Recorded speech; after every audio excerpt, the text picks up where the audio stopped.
Ok chicos, pues ya estamos de vuelta, vamos a continuar con los métodos utilizados en el quehacer científico.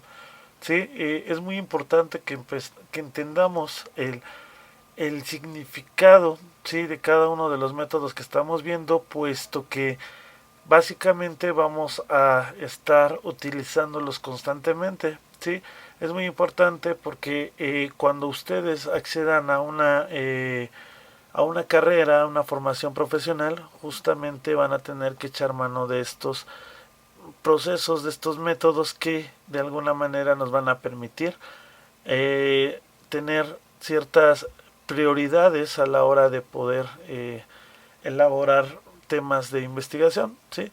Y quizás quien no tenga la fortuna, no tenga el ánimo por tener una carrera profesional, pues estos métodos pueden ser utilizados en muchos aspectos de su vida para poder identificar y poder dar explicaciones a ciertos fenómenos de acuerdo a lo que estemos desarrollando. Sí, puede ser en cualquier trabajo, créanme que el proceso de investigación, el hecho de que el ser humano como ente siempre pretenda explicar y dar respuestas a muchas de las situaciones que tienen, esto ayuda bastante, créanme, lo que es muy importante y que nos permite de alguna manera poder lograr objetivos en nuestra vida personal y profesional. Ok, bueno, vamos a continuar con lo que es el método sintético y vamos a trabajar justamente en la página 47 y página 48. Sí, ya saben, vamos a leer, vamos a subrayar y envían sus fotografías como hemos estado trabajando. Espero que este evento que estamos viviendo termine lo antes posible para que podamos reencontrarnos en el aula y sea más directa nuestra comunicación y que podamos trabajar y trabajar arduamente y sin desfragmentar lo que quiero transmitirles a partir de estas clases. Pero bueno, basta de circunstancias extraordinarias, vamos a hablar un poco de lo que es el siguiente método. Como ya les había dicho, el nombre es el método sintético. Y bueno, lo definimos de la siguiente manera. Es un proceso de razonamiento que tiende a reconstruir un todo a partir de los elementos distinguidos por el análisis. Se trata, en consecuencia, de hacer una explosión metódica y breve en resumen. En otras palabras, debemos decir que la síntesis es un procedimiento mental que tiene como meta la comprensión cabal de la esencia de lo que ya conocemos en todas partes y particularidades. ¿Sí? Básicamente es lo que ustedes de repente realizan a partir de lo que estamos realizando en clase. ¿Sí? Es deducir, obtener lo más importante sobre lo que nosotros queremos saber. ¿Sí? Un fenómeno puede mostrarse, como ya se los había dicho, de manera general, sin embargo también podemos particularizar y podemos desmembrar ciertas situaciones que nos permitan como próximos científicos dar una explicación particular a los fenómenos. ¿Sí? Se trata básicamente, como el nombre lo dice, de sintetizar la información, de trabajar a partir de fenómenos generales y aterrizarlos a fenómenos particulares.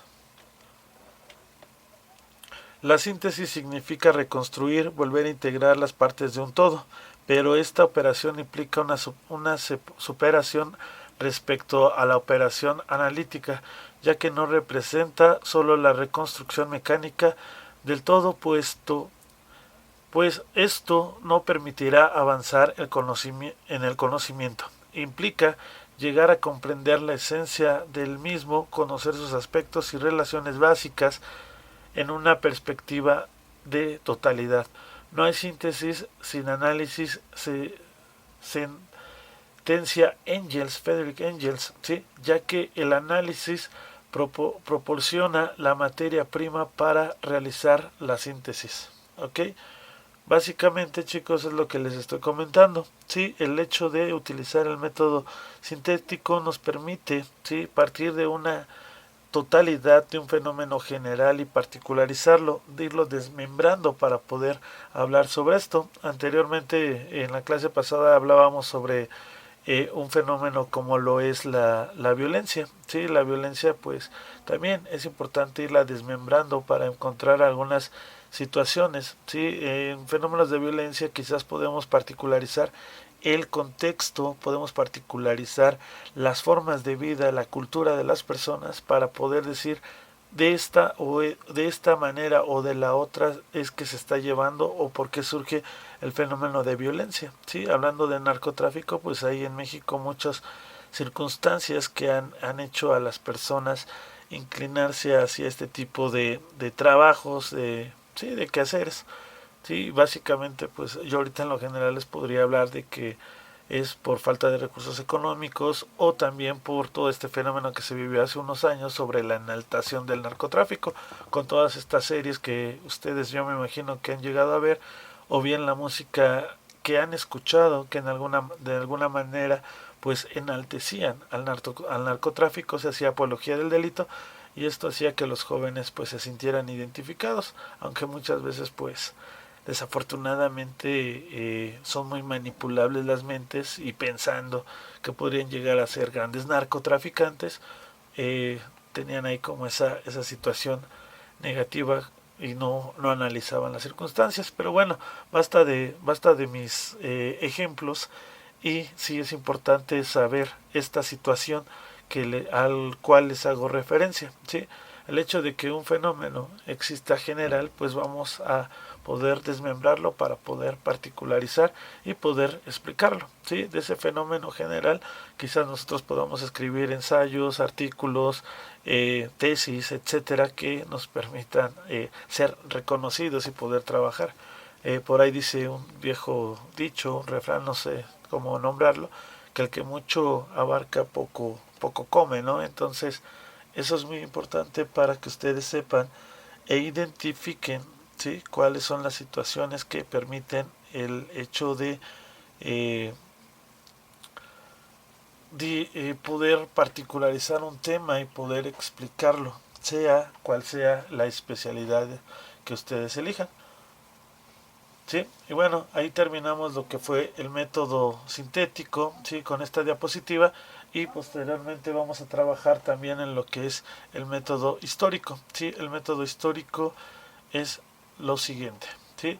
El método histórico. El método enfoque o punto de vista histórico se caracteriza por la idea de que solo la historia permite entender adecuadamente una realidad. ¿Sí?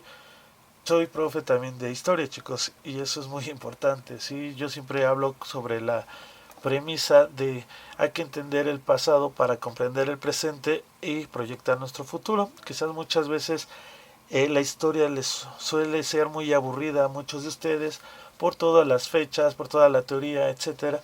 Sin embargo, pues es muy importante, ¿no? Basta con recordar nuestra infancia, recordar lo que éramos hace algunos años y saber que gracias a todas las circunstancias que hemos pasado, somos lo que somos ahorita, ¿no? Quizás desde que hablábamos y trabajábamos respecto a teníamos una mascota y esta mascota pues nos enseñó a cuidarnos, a trabajar, etcétera.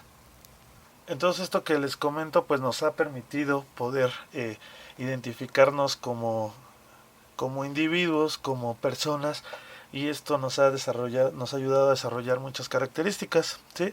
Pero bueno, vamos a hablar del método histórico que se basa en dos ideas. La primera, solo la comprensión del pasado permite entender el modo de ser y el comportamiento de las cosas presentes, que es lo que ya les había dicho.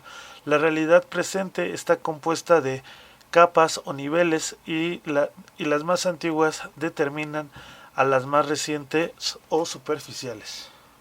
Esas son las dos premisas del método histórico. ¿Sí? Se me olvidaba comentarles que el método histórico lo podemos encontrar en la página 48. Ok, la historia surgió con el fin de conocer acontecimientos por los que los seres humanos habían pasado. Por tanto, al tener como objeto de estudio un aspecto de la realidad humana, no puede extrañar ni que tenga un procedimiento para indagarla, es decir, un método cuyo objeto es investigar otro aspecto distinto de esa misma realidad humana. ¿Sí? Lo que he venido comentándoles el método histórico. La historia nos ayuda a entender y comprender lo que fue el pasado para entonces poder proyectar, ¿sí?, lo que es el futuro y tratar de mejorarlo. Para el caso de la investigación, obviamente tenemos que utilizar este método para encontrar la historia, ¿sí?, o lo que ha hecho o que ha hecho que surja un fenómeno, y a partir de él poder trabajarlo y poder identificarlo de diferentes perspectivas, poderlo manipular, poderlo explicar, etcétera. ¿Sale? Bueno, hemos terminado. Continuamos la siguiente clase, chicos. Un saludo y que tengan una excelente tarde, día, etcétera. Cuídense mucho. Estamos en contacto.